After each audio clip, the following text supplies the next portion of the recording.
नमस्कार विद्यार्थियों। MA previous के पाश्चात्य राजनीतिक विचारकों का हम अध्ययन कर रहे थे। पाश्चात्य राजनीतिक विचारकों के अंतर्गत आज हम बेंथम के बारे में अध्ययन करेंगे। बेंथम इंग्लैंड में उनका जन्म हुआ था और बेंथम ने जिस विचारधारा का प्रतिपादन किया या जिस विचारधारा का वो जनक माना जाता है वो उपयोगितावादी विचारधारा है। हालांकि उपयोगितावादी विचारधारा का बेंथम से पहले भी कई विचारकों ने उसका उल्लेख किया है, लेकिन इस विचारधारा को व्यवस्थित रूप देने का श्रेय बेंथम को प्राप्त है। बेंथम का जन्म 1748 को 1748 के अंतर्गत हुआ था। बेंथम बचपन से ही कुशाग्र बुद्धि थे और इनको लिखने पढ़ने का बहुत शौक था।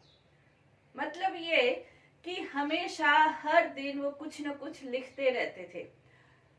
जो भी विचारधारा उनके दिमाग में आती थी, विचार दिमाग में आते थे, वो उनको लिखते रहते थे और उनकी विचारधाराओं को एक व्यवस्थित सिद्धांत के रूप में प्रतिपादित करने का श्रेय उनके शिष्यों को ही जाता है। अनेक प्रकार की रचनाएं उन्होंने लिखी है, विभिन्न कृतियों का उन्होंने उल्लेख किया है, जिसके अंतर्गत हम देख सकते हैं fragments on government to the principle of moral and legislation. अपनी कृतियों के अलावा बेंथम एक महान सुधारवादी विचारक थे। हर क्षेत्र के अंतर्गत क्या सुधार हो सकते हैं, इसका उन्होंने अपनी कृतियों में उल्लेख किया है। चाहे वो न्याय के क्षेत्र में है, चाहे दंड के क्षेत्र में है, चाहे जेल व्यवस्था के क्षेत्र में है, सामाजिक क्षेत्र में है, कानून के क्षेत्र में है, अनेक प्रकार के सुधार भी उन्होंने बताए हैं। तो एक क्रांतिकारी सुधारक भी वो माने जा सकते हैं। इनके बारे में जैसे एमएसटीनी कहते हैं कि ब्रिटिश संस्थाओं के स्वभाव को परिवर्तित करने में बेंथम की जो देन है वो अतुलनीय है। इसके अलावा हेनरी मैन ने भी कहा है कि जितने भी 19वीं शताब्दी के अंतर्गत जितने भी सुधार हुए हैं उन सब में बेंथम का कहीं न कहीं योगदान मिलता है। डाइसी जैसे एक विचारक है, उन्होंने भी ये कहा है विधि शास्त्र के क्षेत्र में, कानून के क्षेत्र में बेंथम का महत्वपूर्ण योगदान है। लेकिन इनका महत्वपूर्ण रूप से यदि योगदान देखे, जनक देखे, तो उपयोगितावाद की विचारधारा है और इन्हीं के प्रयासों के फल स्वरूप इस उपयोगितावादी विचारधारा को बेंथमवाद भी कहा जाता है। उपयोगितावाद क्या है, उपयोगितावादी विचारधारा क्या है, उससे पहले भी अनेक विचारकों ने, जैसे यदि प्राचीन समय में हम देखें तो एपिक्यूरियन जो विचारधारा थी या भारत में जो चार्वाक दर्शन है, कहीं न कहीं उपयोगितावादी विचारधारा से मिलता जुलता है, साम्य रखता है। उपयोगितावादी जो विचारधारा है प्रमुख रूप से ये एक आचार शास्त्र का सिद्धांत कह सकते हैं, एक नैतिक शास्त्र का सिद्धांत कह सकते हैं कि यानी हर एक व्यक्ति सुख प्राप्त करना चाहता है और सुख प्राप्ति की उसकी इच्छा होती है और व्यक्ति को जो चीजें सुख देती है, आनंद देती है, वो उसके लिए उपयोगी है, वो उन चीजों को प्राप्त भी करना चाहता है। तो ये जो विचारधारा थी ये पहले प्राचीन समय में भी थी, उसके बाद मध्य युग के अंतर्गत भी इस विचारधारा का प्रतिपादन हुआ। इसके अलावा जैसे डेविड ह्यूम है, उन्होंने मनोवैज्ञानिक आधार पर, मनोवैज्ञानिक कारणों से उपयोगितावाद को सिद्ध करने की कोशिश की। रिचर्ड कैम्बरलैंड है, ये कहते हैं कि लोगों के कल्याण में उपयोगिता है। हेड्सन है, जिन्होंने इस शब्द का प्रतिपादन किया था, अधिकतम व्यक्तियों का अधिकतम सुख। जब हेड्सन की जो कृति है उसको पढ़ा बेंथम ने, अधिकतम व्यक्तियों का अधिकतम सुख, तो वो खुशी से झूमने उठे और उनको ये लगा कि जैसे राजनीतिक क्षेत्र के अंतर्गत उनको एक चाबी प्राप्त हो गई है। इसके अलावा प्रिस्टले की जो बुक है शासन पर निबंध, उस पुस्तक के आधार पर भी उन्होंने उपयोगितावादी दर्शन से कुछ सिद्धांत लिए। इन सभी विचारकों ने उपयोगितावाद के संबंध में कुछ न कुछ कहा है, चाहे प्रिस्टले हो, हैचमैन हो या हुम हो, डेविड हुम हो। लेकिन इन सब के विचारों को, उपयोगितावादी विचारों को एक सूत्र में पिरोकर उसे राजनीतिक सिद्धांत का रूप प्रदान करने का जो कार्य किया वो बेंथम ने ही किया था। उन्होंने उपयोगितावाद को आचार शास्त्र, नीति शास्त्र के साथ राजनीति शास्त्र का भी एक महत्वपूर्ण सिद्धांत बना दिया। आचार शास्त्र, नीति शास्त्र के रूप में यदि देखें तो नैतिकता या व्यक्ति के आचरण के सिद्धांत से संबंधित जो सिद्धांत है कि व्यक्ति सुख प्राप्त करना चाहता है और उस सुख प्राप्त करने में जो व्यक्ति का विवेक कार्य करता है, वो विवेक के साथ सुख प्राप्त करना ये व्यक्ति के जीवन के लिए उपयोगी है। इस सिद्धांत को बेंथम ही कहते हैं कि हम हर क्षेत्र में लागू कर सकते हैं। कोई जरूरी नहीं है कि हम सिर्फ नीति शास्त्र के रूप में ही इसको लागू करें, बल्कि राजनीति के क्षेत्र में, प्रशासनिक क्षेत्र में, सामाजिक क्षेत्र में, न्यायिक क्षेत्र में भी ये सिद्धांत उसी रूप से कार्य करता है जिस रूप से अन्य ये नैतिक शास्त्र के रूप में कार्य करता है। बेंथम का जो उपयोगितावादी सिद्धांत है, यदि हम देखें उसकी कृतियों में जो उसका उल्लेख मिलता है, जैसे फ्रेगमेंट्स ऑन गवर्नमेंट में इसका उल्लेख मिलता है, थोड़ा to the principle of morals and legislation में इसका उल्लेख मिलता है। बेंथम जो लिखते थे वो सिस्टमैटिक तरीके से या व्यवस्थित रूप से नहीं लिखते थे, और इसका परिणाम ये था कि उनके जो शिष्य है लिखते वो कुछ न कुछ रहते ही थे। जब फ्रेगमेंट ऑन गवर्नमेंट के ये पुस्तक जब आई तो उसके ऊपर किसी लेखक का नाम नहीं था, लेकिन उनके पिता ये जानते थे कि ये पुस्तक उनके पुत्र ने लिखी है, तो वो लोगों को घूम घूम कर खुश होकर कहते थे कि ये पुस्तक उनके पुत्र के द्वारा लिखी गई है। उस पुस्तक से उस समय के जो महत्वपूर्ण राजनीतिज्ञ थे, जैसे सर्जमैन है, वो बहुत ज्यादा प्रभावित हुए और बार बार बेंथम को आमंत्रित करते थे और अभिजात्य वर्ग के लोगों से मिलवाते थे। मतलब ये है कि उनकी पुस्तक का प्रभाव इंग्लैंड के अंतर्गत बहुत ज्यादा होने लगा था और शासन व्यवस्था में सुधार के संबंध में भी अनेक प्रयास किए गए थे।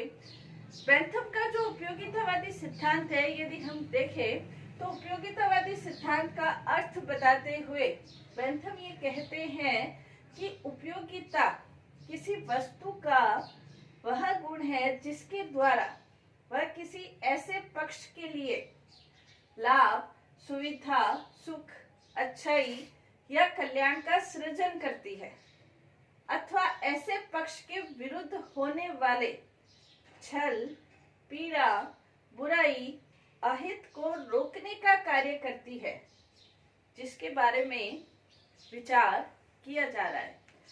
कहने का तात्पर्य ये है कि उपयोगितावाद का सीधा सीधा आशय ये है कि इसके अंतर्गत जिन चीजों में अच्छाई है, सुविधा है, सुख है, कल्याण है, हित है, आनंद है, खुशी है, वो सभी चीजें उपयोगितावाद के अंतर्गत आती हैं।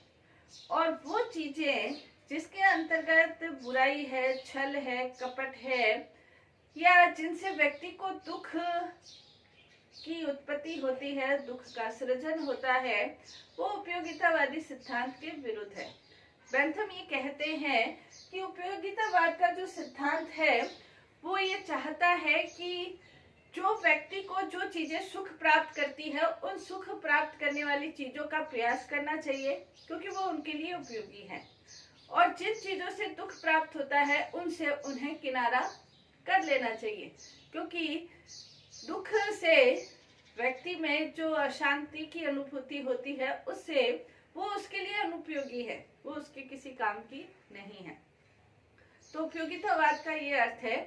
उसको और ज्यादा स्पष्ट करते हुए बेंथम ये कहते हैं कि उपयोगितावाद नैतिकता की जो परंपरागत धारणाएं हैं उन सब के उन सबको खंडित करता है।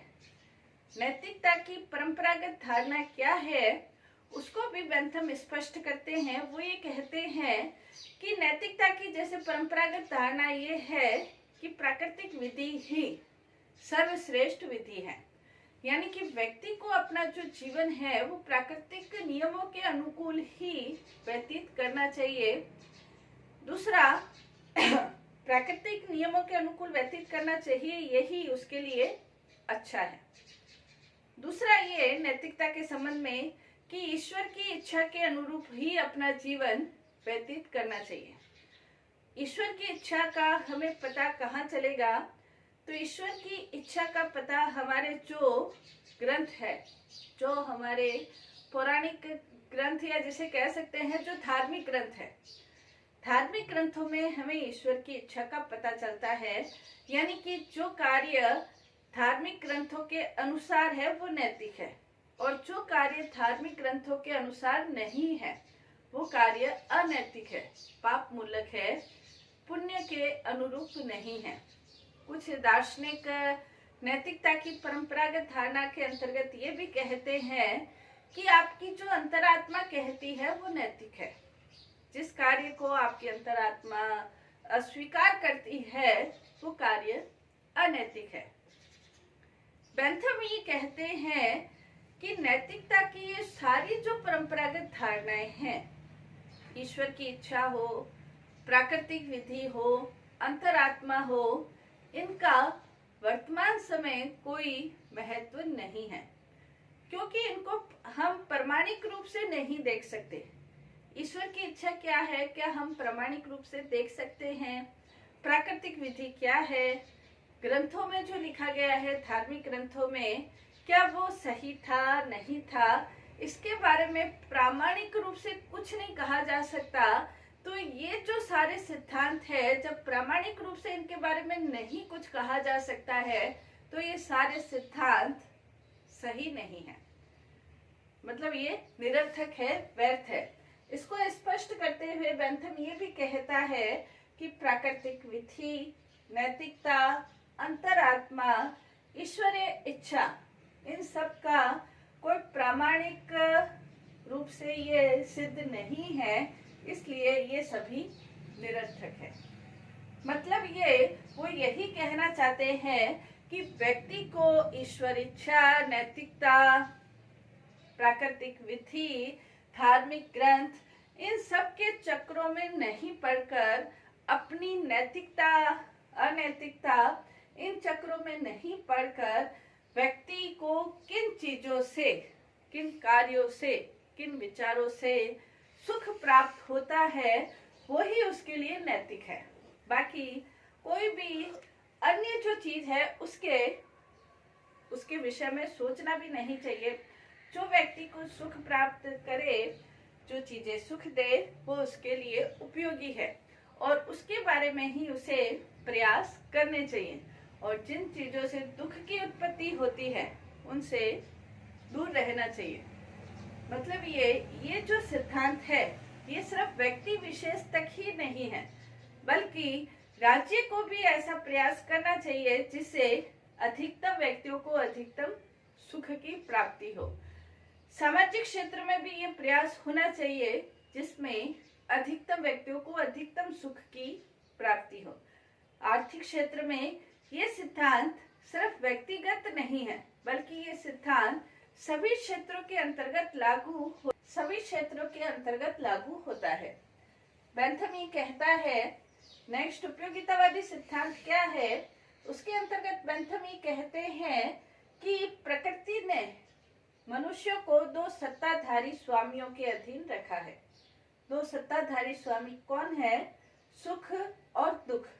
व्यक्ति जो भी कार्य करता है, व्यक्ति जो भी सोचता है, व्यक्ति जो भी कहता है, वो इन दो प्रभु सत्ताधारी जो स्वामी हैं उनके अधीन रहते हुए ही वो ये सब कार्य करता है।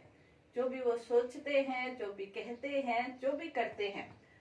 तो बेंथम ये कहते हैं कि प्रकृति ने दो सत्ताधारी, कौन से दो सत्ताधारी? सुख दुख के दो प्रभुत्व सत्ताधारी स्वामी के अधीन ही रखा है। इसके अंतर्गत वो ये मानते हैं जो भी कार्य किए जाते हैं वो इन दो सत्ताधारियों के द्वारा ही किए जाते हैं। बेंथम ये भी कहते हैं कि व्यक्ति को ये प्रयास किया जाना चाहिए, व्यक्ति ये प्रयास अवश्य करे कि वो अपने इन सत्ताधारी स्वामियों के पूछे या इन सत्ताधारी स्वामियों के अनुसार ये देखे कि उनको किस दिशा की ओर, सुख की ओर, दुख की ओर। प्रयास व्यक्ति का यही होता है कि वो सुख की ओर ही आगे बढ़े। तो सुख और दुख स्वामियों के अधीन रहते हुए व्यक्ति का ये प्रयास रहना कि वो सुख प्राप्ति का कार्य करे। तो ये प्रकृति ने सभी व्यक्तियों को रखा है और व्यक्ति का प्रयास होना चाहिए कि वो इनके अनुसार अपना जीवन व्यतीत करे। नेक्स्ट उसने उपयोगितावाद का जो सिद्धांत बताया है वो है उपयोगितावाद का सिद्धांत सुख की प्राप्ति और दुख के निवारण का सिद्धांत है। व्यक्ति को वो सभी कार्य करने चाहिए जिससे व्यक्ति को सुख की प्राप्ति हो। व्यक्ति को वो कोई कार्य नहीं करना चाहिए जिससे उसके दुख में वृद्धि होनी चाहिए। तो उपयोगितावाद का जो ये सिद्धांत है ये व्यक्तियों के ऊपर भी लागू होता है और जब हम समुदाय के हित की बात करते हैं तो समुदाय के रूप में भी ये सुखवादी सिद्धांत पूरे समुदाय के ऊपर लागू होता है। जब हम कानून के क्षेत्र में इसकी बात करते हैं उपयोगितावाद की, तो कानून के क्षेत्र में सभी व्यक्तियों को सुख कैसे, व्यक्तियों को अधिकतम सुख कैसे प्राप्त हो, इसके बारे में वो अधिकतम व्यक्तियों पर लागू होता है। कहने का तात्पर्य ये है कि उपयोगितावाद का जो सिद्धांत है सुख की प्राप्ति और दुख के निवारण का सिद्धांत है।